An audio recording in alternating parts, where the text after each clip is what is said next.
মরা মরেছে, লাশ নিয়ে যাবে মাটির কাছে। কোথা থেকে আসছে বুবু যে এমন হাত তুলে দোয়া করে কাঁদতে লাগলো?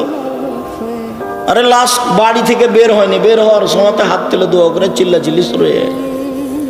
আচ্ছা, ও মহিলা এই বাড়িতে আসলো কেন? এই ছেলে, এই বাড়িতে মরা মরেছে, সারা দিন গোটা গ্রামের মহিলা এই বাড়িতে আসছে কেন? ধর্ম কি পাগল হয়ে গেছে? তাফসির মাহফিল ওকে কি পড়ালো? এই তোমার বোন আসে কেন এই বাড়িতে? আপনার স্ত্রী আসে কেন? আমি আব্দুর রাজ্জাক ইউসুফ বলছে আমার স্ত্রী যায়নি, যাবেও না। যদি আপনি পরীক্ষা করেন কালকে আসেন। আল্লাহ তুমি মাফ করো, আমি অহংকারও করিনি, গৌরবও করিনি। 3 মাস থাকার পরে যদি আপনার সরিষা সম পরিমাণ পর্দার ব্যতিক্রম দেখা যায়, আমি জাতির সামনে কথাই বলবো না। বিবাহের 11 দিন পর থেকে প্রতিষ্ঠানের প্রধান শিক্ষিকা। এই বাড়িতে মরা মরেছে, সারা দিন কেন এই বাড়িতে মহিলারা আসছে? ওর কি মাথা ঘামলো যে এখানে আসবে কেন সারাদিন? ওর কেন একটু লজ্জা হলো? ওর কেন একটু শরম হয়?